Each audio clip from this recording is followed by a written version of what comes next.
Alors, nous voudrions passer rapidement à quelques questions. Je crois que le doyen Bédel souhaitait... Je ne peux que partager les analyses des journalistes qui viennent de s'exprimer, mais les derniers propos m'inquiètent un peu.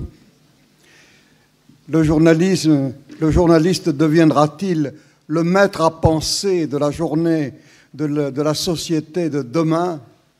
Là, je suis un peu perplexe et un peu craintif. Cependant, si j'approuve la révolution du numérique et l'invasion qui est faite aujourd'hui, je ne peux qu'être inquiet sur les abus possibles de cette révolution numérique et sur les déviations possibles de cette révolution. Et voilà pourquoi je pense qu'il faut faire attention à ces dérives, à ce chamboulement, j'allais dire, à cet abus de révolution numérique. C'est tout ce que j'avais à dire. Tous les intervenants nous ont montré qu'au-delà des difficultés que cela induit, l'information qui nous est donnée par les médias a été enrichie par les nouvelles technologies et le rôle pris par le public. Ma question sera alors très concrète, sur un exemple très récent et dont j'espère qu'il n'est pas prophétique. Le débat d'hier soir a été suivi par des millions de téléspectateurs et d'auditeurs et il a été mené par les 3 journalistes en écartant, en tout cas pour leur part, toute évocation de l'Europe et plus largement des relations internationales, à part un mot qui a été lancé sur la Syrie par un des 2 compétiteurs. J'ai trouvé cela terrifiant. Terrifiant parce que, ce faisant, ce débat tel qu'il a été préparé, donc, a cautionné une des orientations les plus fortes des partis nationalistes et en l'espèce du Front National, c'est-à-dire le contraire de l'exhortation du prophète Ésaïe, élargit l'espace de t'attente. Le choix de cette exclusion, et voilà ma question, doit-il être mis au compte de l'influence de ce qu'on apprend des attentes du public grâce aux nouvelles technologies? Merci. Alors comment on fait? Est-ce que quelqu'un veut répondre aussitôt? Oui.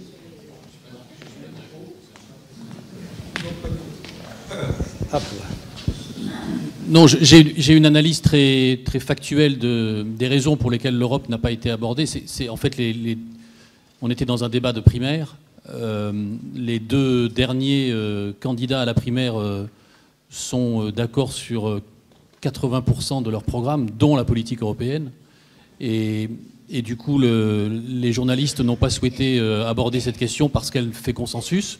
Alors on peut le regretter, mais pour le coup, je pense que dans un débat de 2e tour, je ne sais pas s'il faut le souhaiter ou le prévoir, entre la candidate du Front National et un candidat soit de la droite, soit de la gauche, il est évident que la question européenne serait abordée parce qu'elle est beaucoup plus clivée, évidemment, entre ces 2 candidats. Je pense que c'est la seule question de politique étrangère qui a été abordée, et la question russo-syrienne, si je puis dire, précisément parce qu'on sait qu'il y a une petite différence, n'exagérons pas, ne forçons pas le trait, je suis assez d'accord avec François Fillon là-dessus, une petite différence d'analyse sur la façon dont il faut à la fois mener la relation avec la Russie et tenter de régler la question syrienne. Je pense que c'est plus un problème lié au fait qu'on aurait eu un consensus et que donc le truc serait un peu tombé à plat.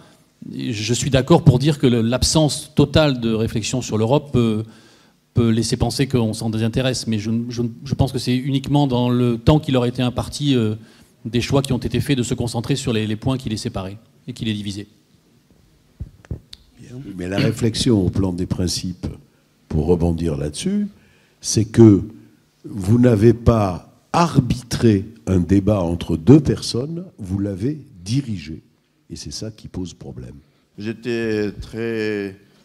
suivi avec beaucoup d'agrément ce débat très intéressant qui m'a appris beaucoup de choses.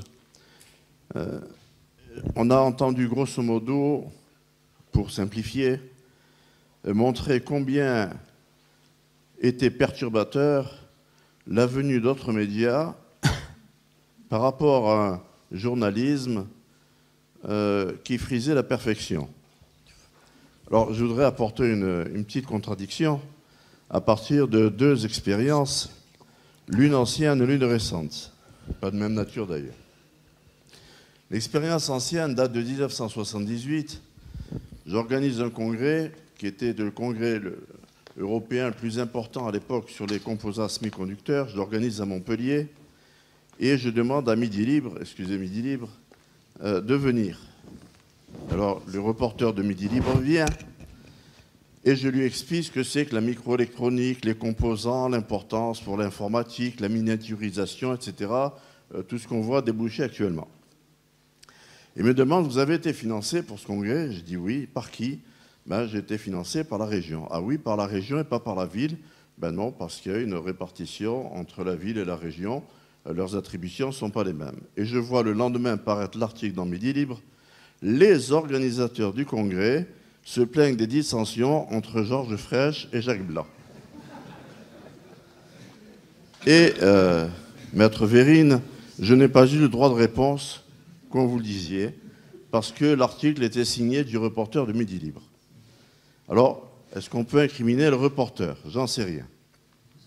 Deuxième exemple, plus récemment. Au moins une fois sur deux, les réunions et les colloques organisés par l'Académie des sciences et lettres de Montpellier ne paraissent pas dans Midi Libre. Alors, à partir de là, on peut se dire, bon, peut-être qu'ils sont tellement submergés par les informations soudaines qu'ils ont à traiter qu'ils n'ont pas le temps de traiter les informations anciennes qu'on leur donne, puisque ces informations leur sont communiquées suffisamment longtemps à l'avance, en général. Bon. On peut dire aussi que c'est de notre faute. On devrait plutôt le faire passer dans les faits divers que dans la culture. Bon. Alors pour moi, je ne vois aucune raison valable dans celle que j'ai dite, aussi bien pour le phénomène ancien que pour le phénomène moderne. Ce que j'y vois, c'est une continuité. Et une continuité amplifiée par les médias dont vous avez parlé, qui consiste à privilégier l'événementiel et le spectaculaire par rapport aux informations que les journalistes sont censés délivrer. Et donc, on assiste entre 1978 et maintenant au même fait, à savoir, si c'est trop banal, ça n'intéresse personne. Et je veux bien le croire. Les gens sont beaucoup plus sensibles à un événement extraordinaire qu'à un événement banal. C'est plus intéressant de savoir que 1500 étudiants manifestent dans la rue plutôt que de savoir qu'en même temps, il y en a 1 500 000 qui travaillent chez eux. Donc, j'y vois pour moi une continuité dans le journalisme et l'amplification de cette continuité par les nouveaux médias. Voilà, je voudrais savoir ce que vous avez à répondre là-dessus. Et en particulier, je ne suis pas du tout... Autant je considère que le fait américain est souvent un prémisse de ce qui risque de se passer en Europe dans les années ultérieures, autant je considère que ce fait n'est pas forcément exemplaire et qu'on n'est pas forcé toujours d'imiter ce qui se passe ailleurs, en particulier aux États-Unis. Et quand j'entends le mot de la fin, le mot de l'année, je me dis, est-ce que l'année peut se résumer en un mot? Voilà. Oui, donc le premier fait que vous évoquez, moi j'étais pas né, donc je ne sais pas comment ça s'est passé exactement.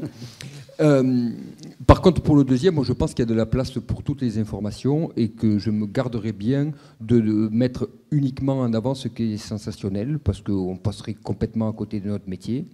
Moi je pense qu'il y a de la place pour tout, et d'autant plus aujourd'hui qu'on n'est plus limité par le nombre de pages, ni le nombre de signes, ni le coût. Donc, avec l'avènement des technologies, heureusement qu'on peut parler d'autre chose que des meurtres ou des manifestations ou quoi que ce soit. Je ne suis pas du tout non plus sur la longueur d'onde quand on dit il faut absolument que ça soit court, que ça soit bref et que ça soit sensationnel. Moi, je consomme ce type d'informations, voilà, je ne m'en cache pas. Mais je consomme aussi des papiers très longs, des analyses d'Éric Scherer sur son blog qui sont très très longues parfois, voilà, et avec grand plaisir. Et je pense que c'est pas parce qu'on lit sur un téléphone ou qu'on lit sur une tablette qu'on est obligé de lire des sottises ou des choses qui n'ont pas de sens. Je pense qu'il y a de la place pour tout, et au contraire, c'est à nous de savoir bien les organiser, ça fait partie de notre métier. Voilà.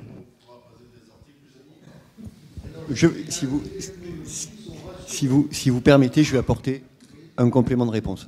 Moi, je suis tout à fait d'accord avec votre observation. Je ne suis pas le seul à être d'accord. Hein. C'était le philosophe allemand Junger Habermas qui faisait le constat de l'appauvrissement des contenus, en fait, qui s'est accéléré progressivement au cours du XXe siècle. Et ce que vous dites n'est pas tout à fait faux, puisqu'on sait que plus le contenu est émotionnel, plus il est partagé.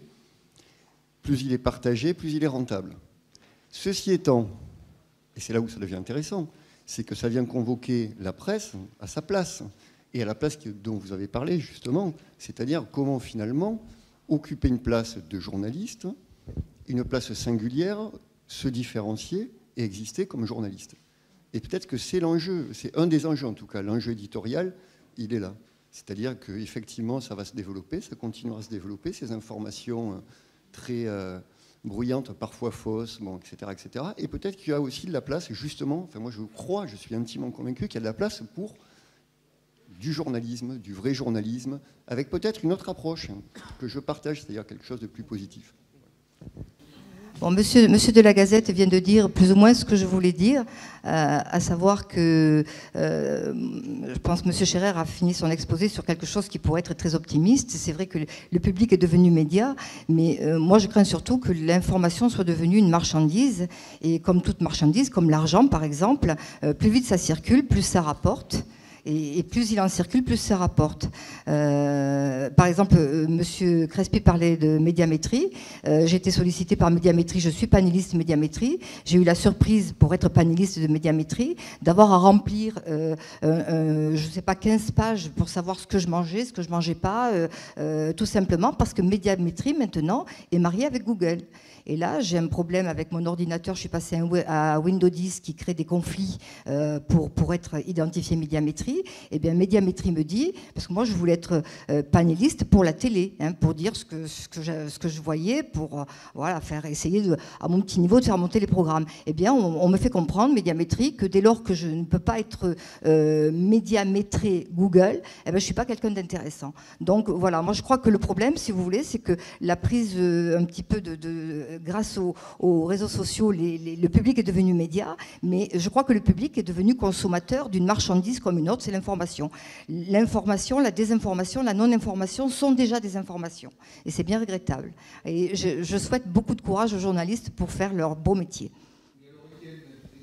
Non, mais c'est un procès. C'est un procès. J'utilise le mot procès. Mon cousin ne m'en voudra pas, mais c'est un procès qui est vieux comme le journalisme, de dire aux uns et aux autres, vous ne parlez que des mauvaises nouvelles et vous ne parlez jamais des bonnes nouvelles. Je voudrais pouvoir vous convaincre, et peut-être que pour ça, il faudrait que vous veniez assister à une conférence de rédaction d'un journal télévisé un jour, que les choses ne sont pas écrites à l'avance.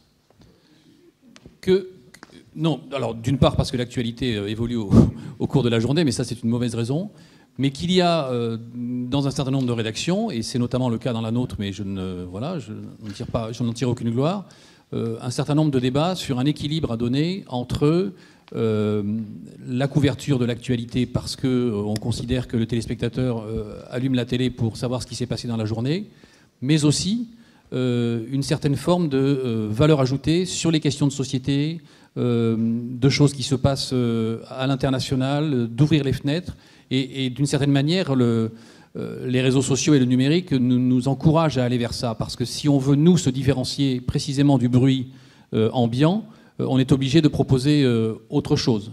On parlait d'offres commerciales, voilà, et c'est pas pour faire de l'argent, c'est pas pour... Évidemment qu'on est content d'avoir beaucoup de téléspectateurs, mais c'est parce qu'on pense que c'est notre responsabilité. On n'y arrive pas toujours, et puis il y a une interprétation très individuelle de ce qu'est une bonne information ou une mauvaise information. C'est-à-dire que vous me dites comment la rencontre d'aujourd'hui n'a pas été assez médiatisée. mais le voisin d'à côté va dire mais comment ils ont parlé de la rencontre de l'Académie et ils n'ont pas parlé de... Donc chacun évidemment voit midi à sa porte. Les plateformes numériques permettent à chacun aujourd'hui de communiquer et donc on devrait dans la société pouvoir trouver une sorte de modus vivendi. Notre responsabilité à nous, Journal National, et moi c'est ce que je dis à nos équipes, c'est essayons de faire l'information la plus crédible possible, avec le moins d'erreurs possible, et Dieu sait si on n'y arrive pas tous les jours, de façon... Quand vous parlez à 5 millions de personnes, c'est difficile de savoir quel est le tronc commun de ce qui va intéresser les 5 millions de personnes. C'est aussi ça la difficulté. Et puis, je me permets de vous renvoyer à la responsabilité aussi des téléspectateurs, c'est que je suis toujours stupéfait d'entendre dire dans les conversations « Mais Arte, mais quelle chaîne formidable! Mais j'ai vu un truc formidable sur Arte !» Et de voir qu'Arte, aujourd'hui, est une des chaînes qui recueille le moins d'audience en France. Donc, où est la logique? S'il y avait une vérité en termes d'appétit de consommation intellectuelle pour les téléspectateurs, Arte serait en tête depuis longtemps parce que Arte fait probablement les programmes qui, dans cette assemblée, correspondent au plus grand nombre de gens. Voilà, mais si vous voulez, après, il y a effectivement des impératifs économiques, et je ne les cache pas, hein, je ne dis pas que tout est rose de notre côté et tout est noir de l'autre côté, mais je renvoie aussi à la responsabilité du téléspectateur. Si le journal est mal fait, si le journal n'est pas crédible, si le journal n'est pas intéressant, et que le téléspectateur ne le regarde plus, je suis persuadé que les journalistes changeront d'attitude et feront autre chose. Ce qu'on oublie le plus souvent, c'est qu'une conférence de rédaction, c'est un lieu de débat. C'est-à-dire qu'il y a quand même un exercice démocratique, enfin je ne sais pas si aujourd'hui c'est toujours valable, mais il y a donc un lieu de débat dans une rédaction, une sorte de mini-démocratie, avec évidemment une direction qui en assume les responsabilités, mais les choses ne passent pas comme ça, comme une lettre à la poste, tout le monde discute. C'est bien ça encore, Étienne. Oui, je voulais poser une question sur un sujet qui a été abordé, mais d'une manière relativement allusive par à peu près tout le monde. C'est sur le modèle économique, en fait. Donc, à l'heure actuelle, il y a deux types de financement. Il y a un financement public et un financement privé. Or, la plupart des choses qui ont été dites, c'est le transfert du financement privé concernant la publicité, allant de la presse écrite, qui est passée à la télévision et qui passe maintenant vers le numérique. Or, la question qui se pose quand il y a un financement public, on en connaît tous les limites, c'est l'État, mais l'État est souvent représenté par le gouvernement, et le gouvernement a tendance à vouloir contrôler plus ou moins l'information.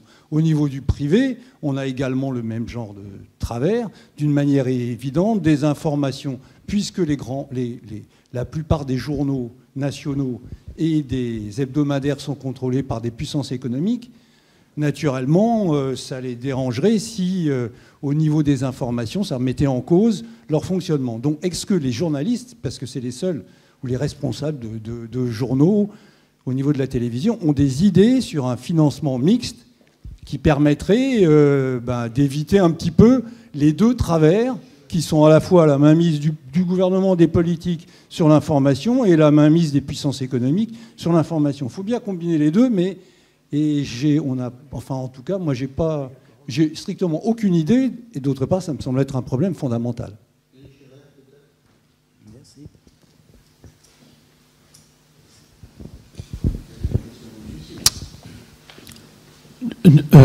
D'abord, je voudrais vous rassurer, sous le contrôle d'Étienne, l'information de France Télévisions n'est pas sous la pression du gouvernement ni de l'État actionnaire, en tout cas à ma connaissance. L'information qui est donnée chaque jour. Sur le reste, aujourd'hui, la mutation vers le monde numérique se fait effectivement avec grande difficulté dans les modèles économiques. Parce que le modèle numérique transforme des dollars en cents et que la publicité n'y est pas du tout aussi rémunératrice qu'ailleurs. Mais vous savez, le modèle publicitaire est en train de chuter à très très grande vitesse en ce moment. Tout simplement parce que y compris à la télévision, les chaînes de télévision qui sont financées aujourd'hui par la publicité ont des grandes difficultés, tout simplement parce que la publicité est de moins en moins acceptée.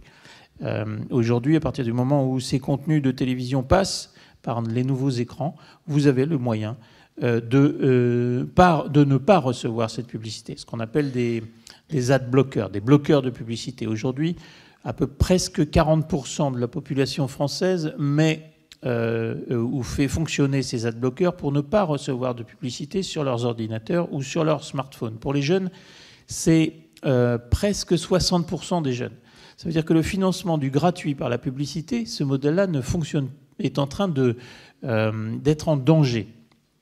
Et donc le contrat social qu'il y avait entre la société ou entre les médias et le reste de la société pour dire acceptez de vous prendre des 5 minutes de pub et vous aurez la publicité, vous aurez les contenus ou les œuvres gratuitement est en danger aujourd'hui. Donc on est loin d'avoir trouvé les solutions. Et c'est la raison pour laquelle, me semble-t-il, en tout cas dans nos démocraties telles qu'elles sont aujourd'hui, les services publics d'information offrent une sorte de garantie ou d'espace de liberté pour l'information. Je vous rappelle 2 choses en ce qui nous concerne. C'est que l'investigation et l'enquête, aujourd'hui, elle vient du secteur public.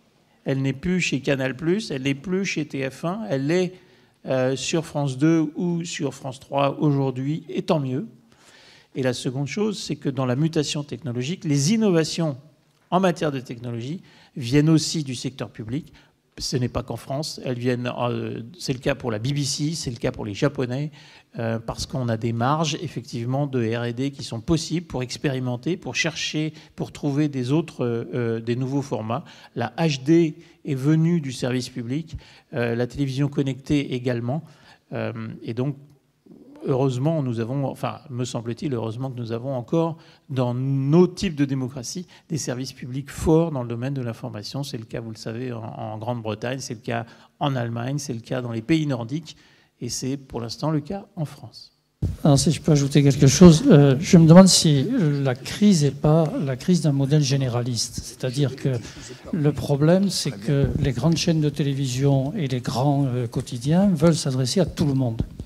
Et je ne sais pas si c'est possible, dans ce qui est devenu notre société, de s'adresser à tout le monde de la même manière. À un certain moment, tous ceux qui ont des créneaux de niche, c'est-à-dire la presse sportive, la presse spécialisée dans tel ou tel domaine, les chaînes de télévision pour enfants, les chaînes de télévision pour ceci, pour cela, etc., tout ça, ça marche très bien.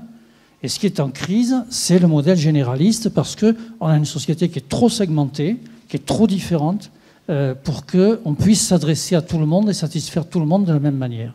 Juste pour amplifier ce que vous venez de dire, je crois qu'on est seulement au début de ce phénomène-là et qu'effectivement, on est en train de passer de médias de masse, des médias de masse qui pratiquaient ce qu'on appelle le carpet bombing, c'est-à-dire on balançait le même contenu à tout le monde à la même heure, vers des médias de précision, des médias qui vont adresser des communautés, puis des niches et des individus grâce à ces nouvelles technologies de personnalisation et de recommandation.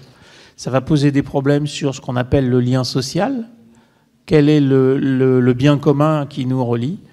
Mais si vous regardez chez vous, ce lien social, il n'existe même plus dans la salle à manger, puisque vous êtes, en tout cas chez moi, et de plus en plus chez les gens, chaque personne regarde son écran, et non pas un seul écran. Comment vous voulez qu'une télévision assure le lien social dans un pays, dans ce cas-là? Alors, on m'a demandé de faire la synthèse et de donner une conclusion à cette rencontre. D'abord, avant de faire cela, je tiens à remercier, au nom de notre compagnie, les journalistes qui ont accepté de participer à notre rencontre et d'y faire part de leur expérience. Les Montpelliérains, Benoît Sabatier, Nicolas Badrignan, et les Parisiens, Étienne Lénart et Éric Scherer, qui ont accepté d'être présents malgré la lourdeur de l'actualité à laquelle ils doivent faire face. Je remercie aussi le sociologue Michel Crespi et le juriste Frédéric Vérine, qui ont apporté chacun des regards plus extérieurs et soulevé les questionnements que nous nous posons tous. Les questions de fin de séance viennent de le prouver. Alors pour ma part, je n'ai aucun titre pour conclure cette réunion. Comme historien, on dit parfois qu'un historien l'historien est le journaliste du passé, le journaliste est l'historien du présent. Mais comme je vous l'ai dit tout à l'heure au début, je me suis spécialisé en histoire romaine, ma spécialité peut paraître très éloignée du journalisme.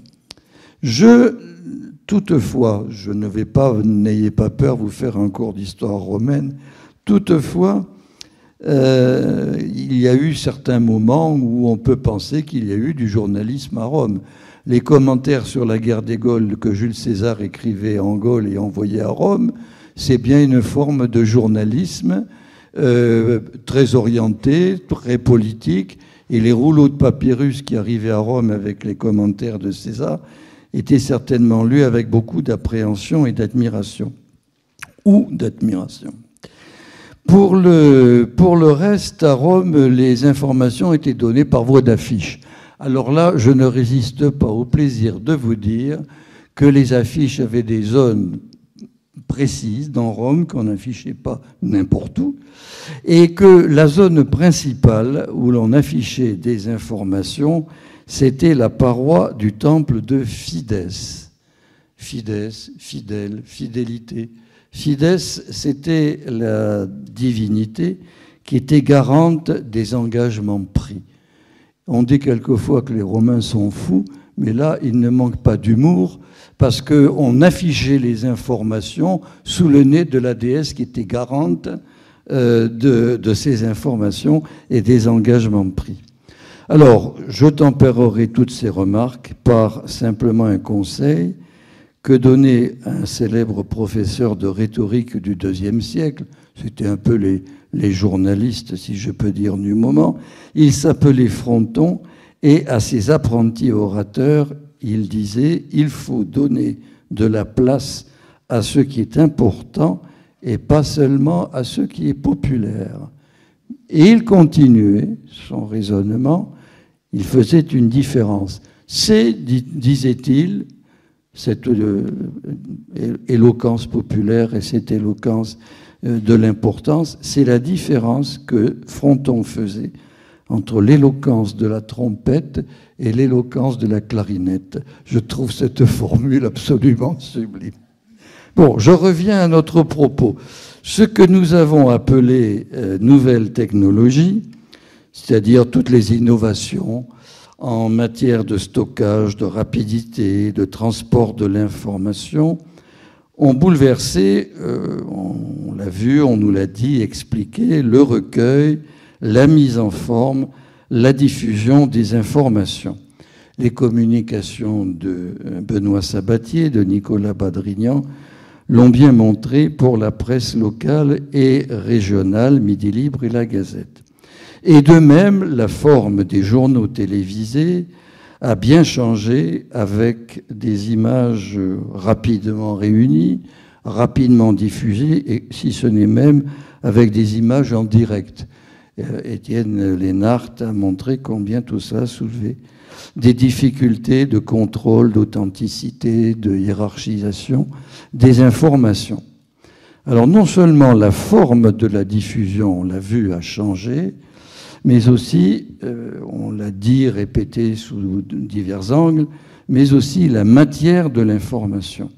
Certes, les sources classiques, il y a eu quelques allusions, peu nombreuses, mais quand même, aux sources classiques, les dépêches d'agence, les interviews, les conférences, les entretiens, sont toujours utilisés, croisés, vérifiés, mais le bouleversement vient des réseaux sociaux, c'est-à-dire toutes les applications en ligne qui se fondent sur la technologie du net.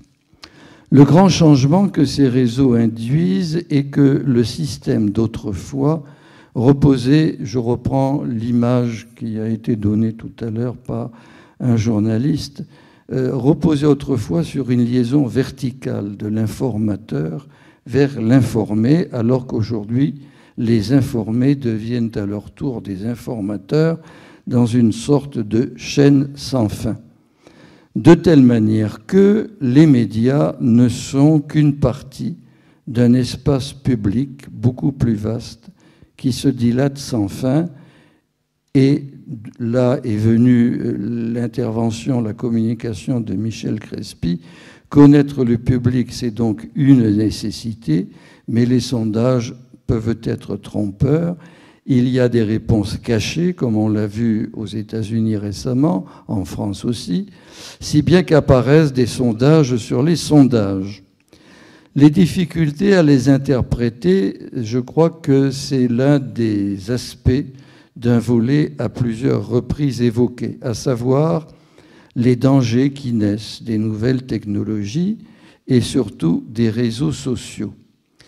Les médias traditionnels, on l'a sous-entendu, fonctionnent en principe avec des règles qui reflètent les sociétés démocratiques. On entend plusieurs points de vue, on respecte le principe de contradiction.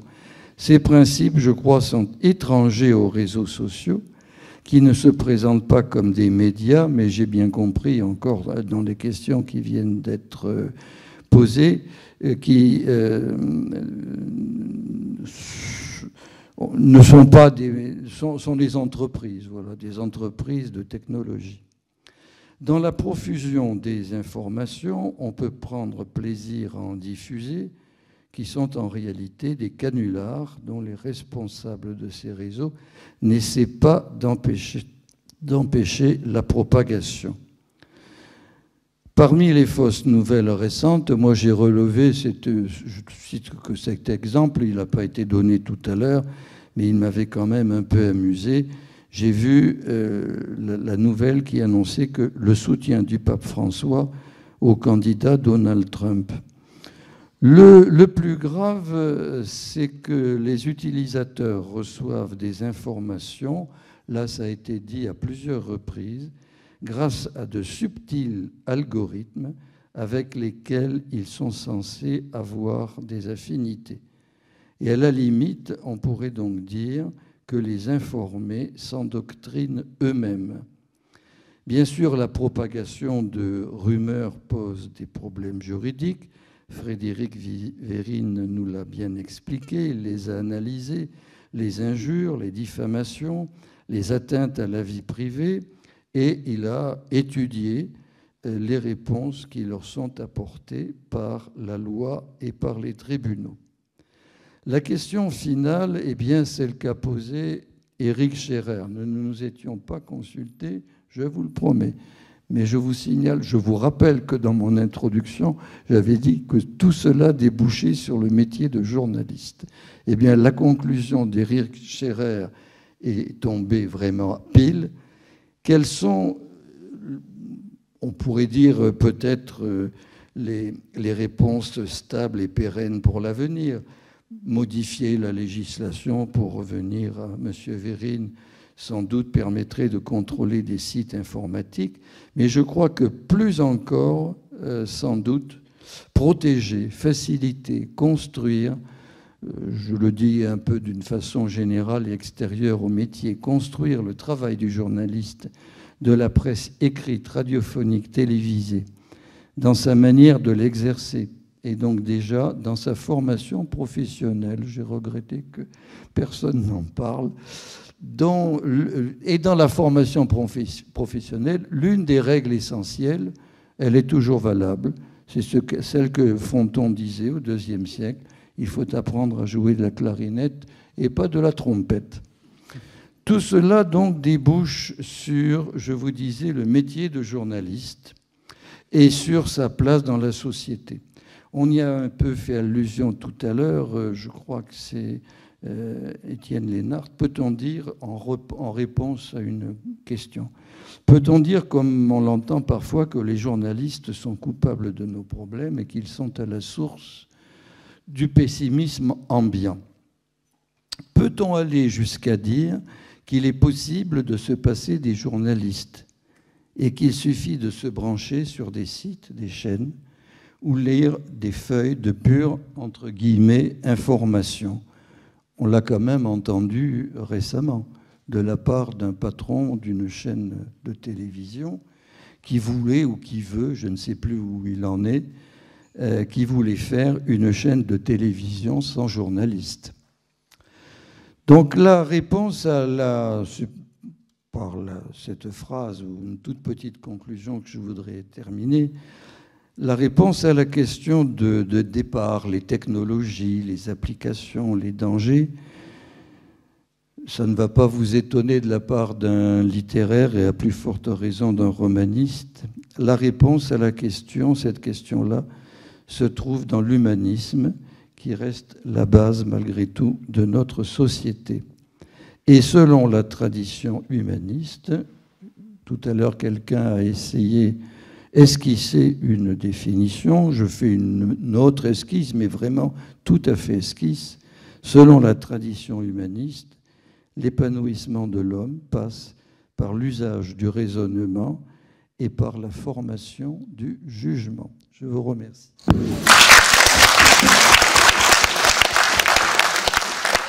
Merci beaucoup, Michel. Remercions tous ceux qui ont participé à cette demi-journée qui nous a beaucoup appris, et en particulier tous mes confrères qui ont accepté donc de venir nous éclairer. La séance est levée.